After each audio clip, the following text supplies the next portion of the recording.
wabarakatuh. Waalaikumsalam warahmatullahi wabarakatuh. Saat ini kita silaturahmi di Padepokan Sendang Kamulyan. Masya Allah, alhamdulillah, Allah sama Gus Miftah juga kita bersilaturahmi dengan Denangga dari Padepokan Singowalisono. Kemudian ada Ustadz Arba'i Sayyidul Musafir dari Padepokan Pandawa. Alhamdulillah, tabarakallah. Mudah-mudahan membawa berkah pada malam hari ini. Amin ya rabbal alamin.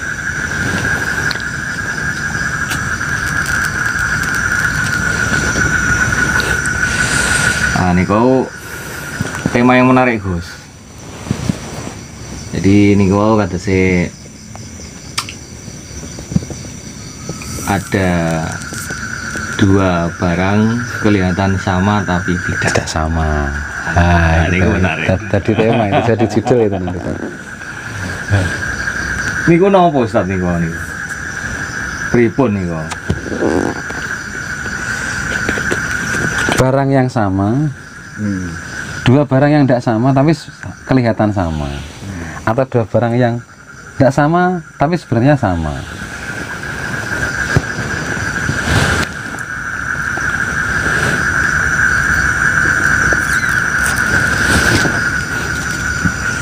Nah, kalau dikupas sama. Masya Allah. Masya Allah, Masya Allah, Masya Allah.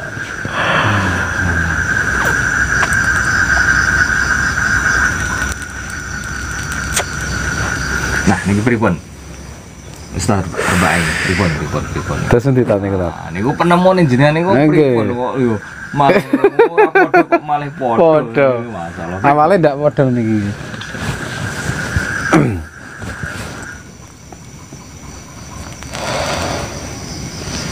Ini saking pembuat, walaupun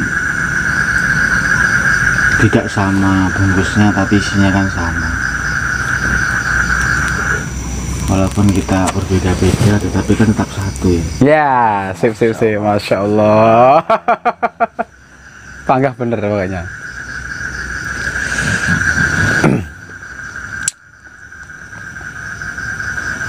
Kok sakit nemu akan ngoten niku pripun niku. Nah,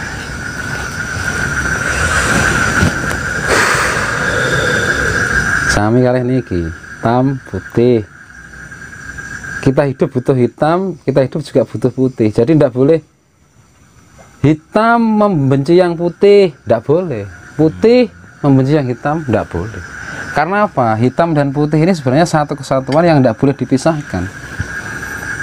Ki Wahyu pakai putih dilalai malam hari ini. Dilalai kalau biasanya pakai putih, pakai hitam. Artinya lah printing loh. Artinya seseorang itu kadang ya hitam, membutuhkan hitam, kadang membutuhkan putih.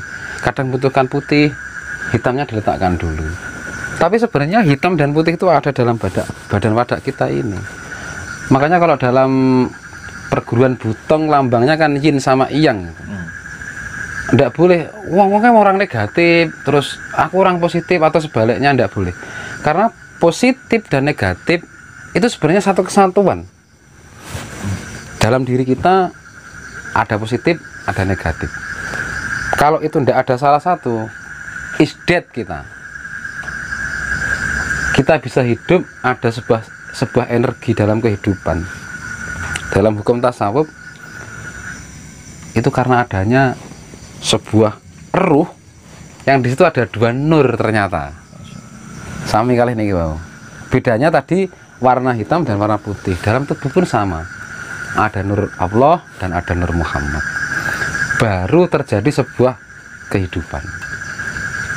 Nur Allah saja tanpa nur Muhammad, maka dia tidak akan terjadi sebuah keseimbangan. Bisa jadi kita bisa hidup tapi tidak punya akal.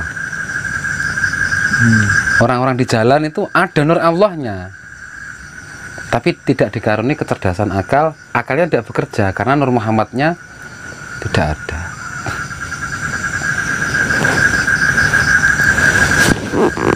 Nah, balik tangan ini wow. Nah, nggih. Balik tangan ini dua. Sebelum saya mulai, kenapa yang dibahas tadi adalah rokok? Rokok itu sebenarnya Ki Wahyu datang ke Padepokan Sendang Kamulyan tadi, moro-moro takok. Lah datang langsung tanya nih. Ternyata ini lambangnya rokok. Kita ada rokok semua. Rokok itu moro-moro takok. Datang bertanya, untuk apa kita tidak ada saling mengguru di sini. Kita ngobrol, nanti kok kelihatannya baik kita pakai. Kalau tidak baik ya disaring, tidak usah dipakai, gitu aja. Kan enak. Yang penting pertemuan hari ini adalah belajar memahami bahwa apapun bentuknya, ini rokok merek apa ini, nanti kalau saya perlihatkan, nah ini promosi merek nanti. Rokok ini, rokok A, rokok B, rokok C. Bentuknya mungkin ini warnanya beda. Belum dibuka tidak apa-apa ini. Monggo. Nah, ini sebagai, nah ini warnanya beda. Ini warnanya sama, tapi merek yang berbeda. Ini sebenarnya sangat cocok dengan apa itu ilmu yang diajarkan dia di Pancer Tanah Jawa. Pancer Tanah Jawa itu kan apa nih kok? Manunggal apa itu? Noto rasa segoro ati. Artinya apa? Ketika rasa kita itu sudah benar-benar segoro, menyamudra, apapun itu bentuknya, apapun rasanya, itu sebenarnya nyawiji dalam kolbu. Kita semua ini adalah saudara, kita semua adalah sama-sama sang pemuja Tuhan.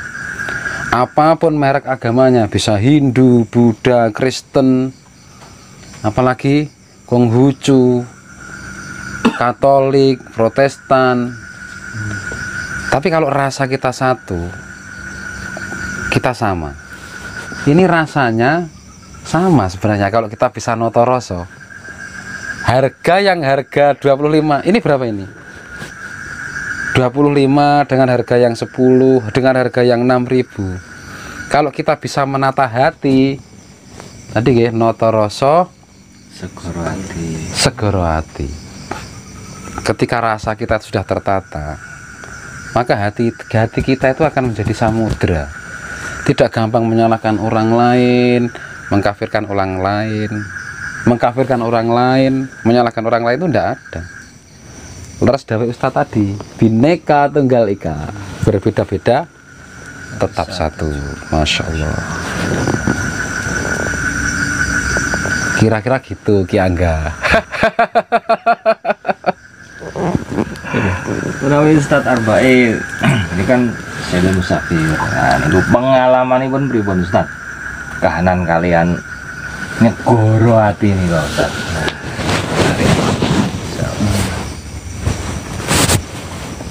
Ini lanjut ke tema tadi ya. Iya. Tambahin dikit ya. Iya. Jadi ini sebenarnya rokok kan dibuat di pabrik yang berbeda-beda. Tujuannya supaya untuk melayani konsumen. Iya. Begitu juga dengan kalau di dunia ini kan ada beberapa agama. Itu mereka juga melayani bagaimana umat-umatnya masing-masing itu bisa menyembah Tuhannya dengan baik. Insya Allah. Misalnya di orang beragama Islam,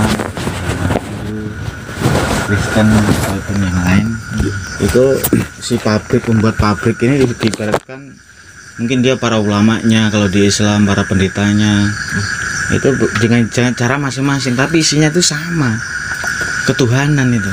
Masya Allah. Jadi sama ini. Kalau di kita ini musafir, musafir itu orang yang berjalan ya artinya ya. Maksud tujuan musafir itu ya kita mengenal alam, kita jalan musafir mengenal alam. Terus efek daripada diri kita itu kita tahu kita itu siapa. Karena dalam kehidupan kita mulai dari lahir sampai akhir hayat itu kan ada kehidupan-kehidupan yang kita nggak tahu. Dan ketika di jalan musafir itu kita di situ ada sesuatu yang dibuka satu persatu. Mungkin pengalaman-pengalaman ketika kita berkumpul, ketemu orang di pasar, ketemu orang di jalanan, ketemu apalah, itu akan menyebabkan tingkat sosialis itu tinggi. Jadi ketika itu maka timbullah sifat-sifat yang intinya itu mendidik diri kita. Ketika kita senang, ketika susah, nah itu akan menimbulkan rasa perasaan diri kita itu terdidik dengan alam gitu. Ketika kita masuk hutan, kita bawa uang, nggak ada gunanya itu uang, warung nggak ada. Mau beli apa nggak ada. Itu hutannya kalau ada buah, kalau hutan jati, kita mau makan jati, daun jati ya kan nggak mungkin kan. Nah itu kita akhirnya apa? Akhirnya kita, ya pangeran, ya Gusti, ya Tuhan kita itu dipanggil itu. Kita ternyata nggak ada. Tahu-tahu ada buah di jalan, ada apa gitu. Ya kalau pas kebetulan pas rumah-rumah rame di kota ya, nggak ada uang, mau apa?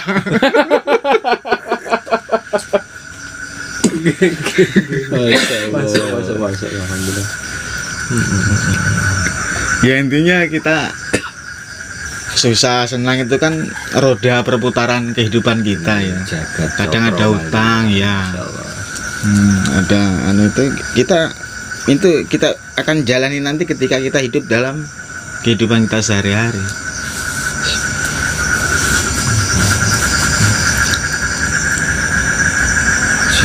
Ini pelajaran hidup ya.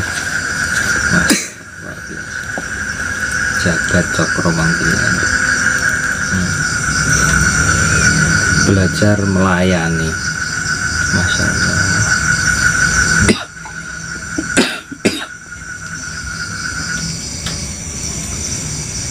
Masya Allah.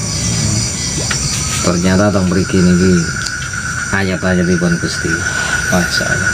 Dari rokok, Masya Allah, kopi, susu, ibarat tadi yin dan yang, mengajari kita untuk keseimbangan. Masya Allah. Lah, tong mriki niki lah gelasnya mau isi-isi. Nah niki tenagane gelasnya kosong. Nemu pripun iki kode alam ini. Ayate Gusti Masya Allah. Pripun tenaga monggo. Apa sing disampaikan iki? Kode alam itu. Ya Allah.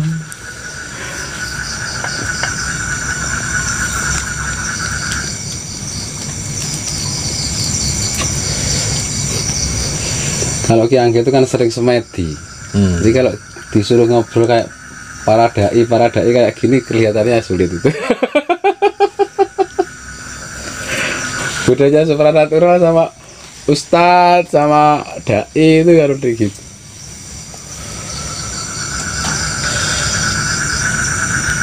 Nemu akan napa ten iki? Kosong iki gelas ning pripun.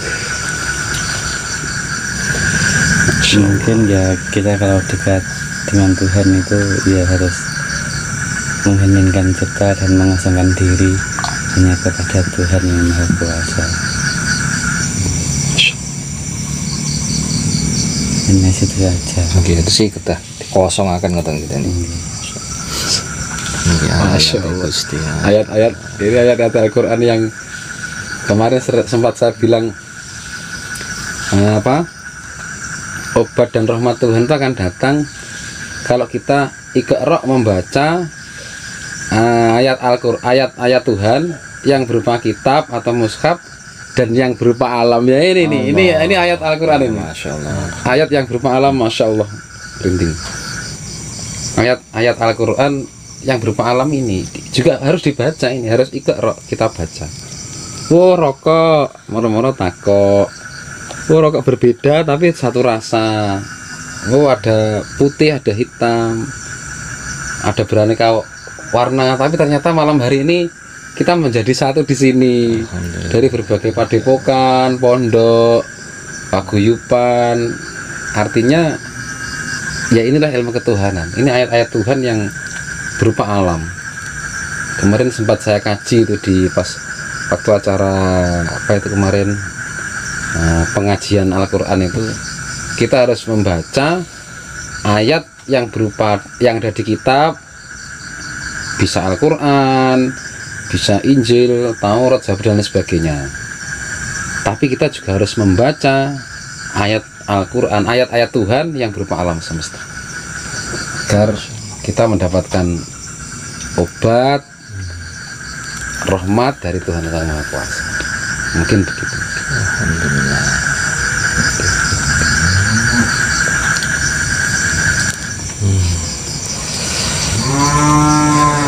Luar biasa. Masya Allah.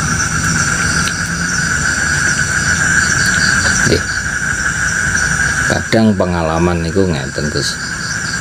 Niku ketika kita minum ngeten iki. Nah, niki kebetulan susu.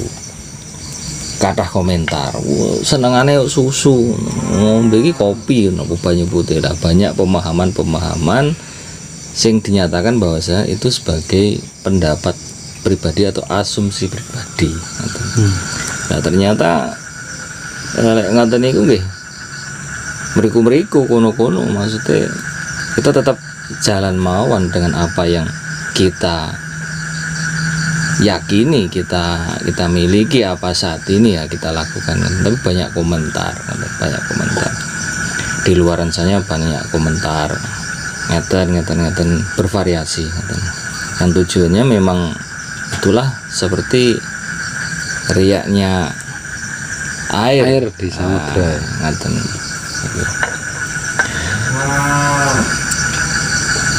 Kaitannya kalian hal komentar Gus, komentar orang lain, masyarakat, karena kita hidup di masyarakat, tentang apa yang kita dalami, kita alami, ngeten niku pripun menghadapinya, seperti misalkan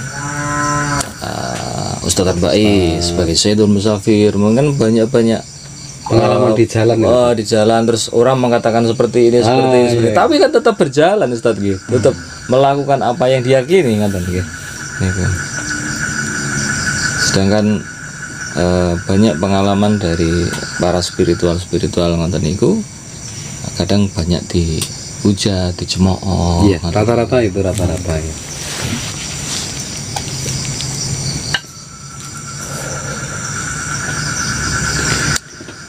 Memang kebanyakan asumsi manusia itu kayak gitu. Rata-rata ibarat pengetahuan itu kalau masih sedikit, biasanya berasumsi bahwa pengetahuan yang dipelajari itulah yang paling benar rata-rata. Padahal dia masih mengetahui sebagian kecil saja. Makanya sering saya ngajak saya sendiri, keluarga dan sahabat-sahabat, khususnya di padepokan Sendang Kamulyan, di paguyuban, di pondok-pondok, agar ketika mempelajari sesuatu itu harus benar-benar kafah. Makanya hari ini moro-moro takutnya harus sampurna ini. Maaf, ini tidak mempromosikan salah satu merek, tapi ini sebenarnya pelambang. Kalau kita mau mempelajari sebuah ilmu pengetahuan apapun, ilmu agama, spiritual, supranatural, tenaga dalam, atau menjalankan sebuah perjalanan, kalau dalam bahasa Arabnya torikoh, itu juga harus betul-betul kafah. Rata-rata para pejalan torikoh itu masih setengah dan tidak ikut mujahadah. Akhirnya meyakini bahwa torikoh itu yang paling benar torikohnya dia. Padahal torikoh itu hanya jalan menuju sebuah tujuan, yaitu Sang Maha Kuasa, Tuhan yang Maha Esa itu sendiri. Dari berbagai pengetahuan yang saya lihat, rata-rata orang yang memiliki pengetahuan kafah, dia lebih cenderung saling menghormati. Kalau para tokoh-tokoh spiritual, ulama, kiai, kita mudah kok membedakan. Kalau tokoh-tokoh ulama, kiai, atau tokoh spiritual, ataupun para pujangga atau tokoh-tokoh agama yang lain, itu kalau pendalaman ilmunya itu betul-betul sampai kafah, rata-rata tidak akan gampang menyalahkan orang lain. Kalau dalam konteks Islam, tidak gampang mengkafirkan orang lain. Karena Rasulullah sendiri kan nate bersabda, Ustadz ya, pernah bersabda, walana amaluna walakum amalukum, artinya ketika kita punya amal, ya amal kita ini kita bertanggung jawab sama Tuhan. Tidak perlu ngurusnya amalnya orang lain, tidak perlu menyalahkan amalan orang lain, karena belum tentu amalan orang lain itu lebih rendah dari kita. Bisa jadi Allah lebih suka dengan amalan yang diawali orang lain. Meskipun kelihatannya di pandangan manusia buruk, tapi belum tentu di pandangan Allah itu buruk. Bisa jadi lebih baik daripada amalan kita. Nah, ini kenapa saya buat di Sendang Kamulyan ini seperti ini, sederhana, beraneka warna lagi, acak-acakan lagi. Mungkin dalam pandangan manusia pada umumnya baik, rawono ya seperti inilah saya, dan seperti inilah semua warga Padepokan Sendang Kamulyan. Bineka Tunggal Ika, berbeda-beda tapi tetap satu. Semoga saja kehadiran kita di Sendang Kamulyan ini betul-betul mendapatkan berkah rahmat Tuhan, sehingga kita, murid-murid kita, santri-santri kita, wadyabala kita mendapatkan kemuliaan jati dari Tuhan Yang Maha Esa. Amin ya rabbal alamin. Masya Allah, alhamdulillah. Bahasanya tadi memang nampun itu memang dari kajian sedaya niku wau sagota nyegara. Amin. Insyaallah. Lo emot status jenengan di WA ngoten niku tentang Gus Badri, bahwasanya gambaranipun nek mboten salah mungkin jenengan emotaken Gus menawi mengke kirang pas ngoten niku ketika Nggih. resik-resik ngenten iki cara Jawane nggih padha karo ngresiki ati. Atine Masya Allah. Niku pripun niku. Iya, emang benar. Betul, kalau menurut jenengan tadi saya sudah panjang lebar. Lah ini ganti Ustadz ini. Sebagai sosok tokoh dai di Padepokan Pandawa, kan beliau sebagai mursidnya kalau bahasa saya, kalau bahasa umumnya ya guru. Guru di paguyuban dai Wali Songo itu ya, di Ustadz. Makanya rata-rata banyak yang cinta musafir, karena mungkin para wali-wali Songo juga rata-rata dai yang menyebarkan agama dengan cara berkeliling ya mungkin tadi. Gimana tadi kalau menurut jenengan tadi? Ini dimulai dari awal ya. Iya. Awal itu kan kalau kita mau segi dai, memang bukan kebetulan ya, memang pernah dipelajari tentang bagaimana tata cara dai, apa yang diamalkan, apa yang harus kita hidupkan gitu. Yang pertama itu kita dalam bidang ubudiyah, imaniyah, ubudiyah, ke afngal kita, ke perbuatan kita.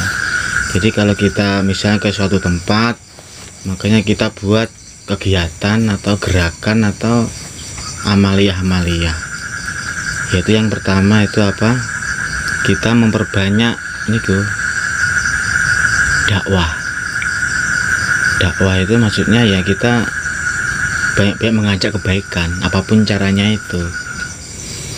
Misalnya memberi contoh kebaikan, tapi niatnya dakwah. Ada membantu orang, niatnya dakwah. Gitu. Banyak dakwah ilallah, dakwah kepada Allah. Terus yang kedua itu beribadah. Saat kita dakwah, kita beribadah itu ya bisa tafakur, bisa itikaf, bisa sholat, bisa apa. Intinya kita hidupkan itu. Terus memperbanyak taklim. Taklim itu ya seperti ini sebenarnya taklim ini. Masya Allah. Kita duduk di sini beberapa ini sudah banyak sekali ilmu yang masuk. Alhamdulillah. Masya Allah. Pengalaman apa ilmu masuk banyak sekali. Terus yang terakhir itu apa? Khidmat. Nah, jauh-jauh dari Kediri bawain susu. Ini khidmat ini. Iya, khidmat ini. Masya Allah. Tapi nggak tahu kemana ini orangnya ya. Nggak khidmat. Pangsul Merawi. Dan salah satu yang tertinggi itu sebenarnya amal yang paling dipandang oleh Tuhan itu ya itu khidmat itu. Masya Allah. Dakwah itu kadang meleset loh. Mulut kita itu Masya Allah. karena terlalu lancar akhirnya kepleset itu. Masya Allah. Kadang-kadang salah juga. Nah, Iya, itu iya. oh, kamu benar tapi kamu salah. Ibadah. Oh, misalnya sholat ya. Allahu Akbar. Utangku 11 juta nih udah belum dibayar. Waduh. Ini istriku ngamuk-ngamuk di rumah gimana ini? Nah, itu banyak sekali gangguan-gangguan yang anu. Nah, terus dari segi apa lagi? Taklim kadang kita ngaji udah kayak tadi dari awal tadi ya, masalah rokok, masalah gelas apa yang nyantol kira-kira. Kan nggak semuanya. Iya. Apalagi otaknya agak pelo jadi mungkin ya 5%, 10% itu nyantolnya tuh. Jadi nggak semuanya kita ingat itu taklim itu. Nah, ini yang paling tinggi itu apa? Kita belajar khidmat itu sebenarnya itu ada hubungannya kalih notoro sosegoro. Ngati. Masya Allah. Ada kaitannya nih. Yang pertama, kalau biasanya kita itu dianjurkan untuk ketika bersih-bersih apa, misalnya tempat-tempat yang kita bersihkan, ternyata memang untuk membersihkan hati kita. Jadi ketika kita niatnya membersihkan hati kita, maka ketika kita membersihkan sesuatu yang kotor itu kita jadi enak gitu, nggak ngerundel gitu kan. Iya. Oh, kamu bersihkan, iya niatnya kan hati saya mau dibersihkan ini. Melayani orang, melayani teman-teman itu kan. Nah, itu tadi seperti itu tadi yang Gus Bati katakan, seperti beliau dawuh apa membersihkan diri kita. Sebenarnya itu leres ini. Karena itu amalan-amalan yang paling tinggi. Orang itu lihat di pondok-pondok besar itu ada yang mondok dia bayar ya dia memang ahli ilmu ya, tahu fikih, tahu apa semua. Tapi lihat orang yang ngaulo di dalam itu ke sawah bawa cangkul dia yang jaduk itu. Yang jaduk itu yang orang-orang ikut dalamnya Pak Yai Iya, itu. Masya Allah. Iya. Padahal dia ngajinya enggak patek ngaji, enggak terlalu hafalan. Ini saya ingat kejadian saya Iya. dulu. Saya dulu pilih, kamu mondok di dalam, saya di dalam saja. Teman-teman ngaji saya cuma bersihkan dapurnya Yai. Terus itu ketika ujian itu saya sempat nilai saya itu terbaik itu waktu di pondok itu. Aktivitas saya itu hanya bersih. Saya Masya Allah merinding. Cuma kadang kita ini kan gengsi ya. Belum saya ketua padepokan kok bersih. Buat sana aja. Itu ada kiai di Magetan itu tiap malam itu dia bersih WC santri. Masya Allah. Dia pakai kain supaya nggak ditahu kan. Dia bersihkan WC. Supaya membersihkan hatinya dia sendiri. Ya, semoga saja ilmu-ilmu yang kita peroleh malam hari ini termasuk daripada silaturahim yang benar-benar diridhai oleh Allah. Amin amin Allah.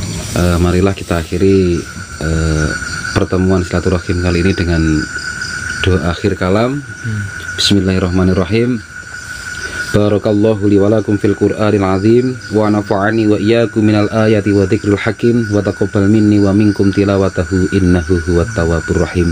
Aqulu qouli hadza subhanallahu wa bihamdihi subhanakallahumma wa bihamdika asyhadu an la ilaha illa anta astaghfiruka wa atubu ilaik. Subhana rabbika rabbil izzati amma yasifun wa salamun alal mursalin walhamdulillahi rabbil alamin.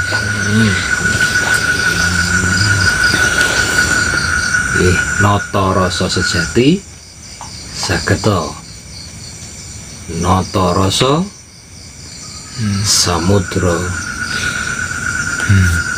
nata ati kita mugi-mugi sageta ngawulah. Amin. Amin amin ya rabbal alamin.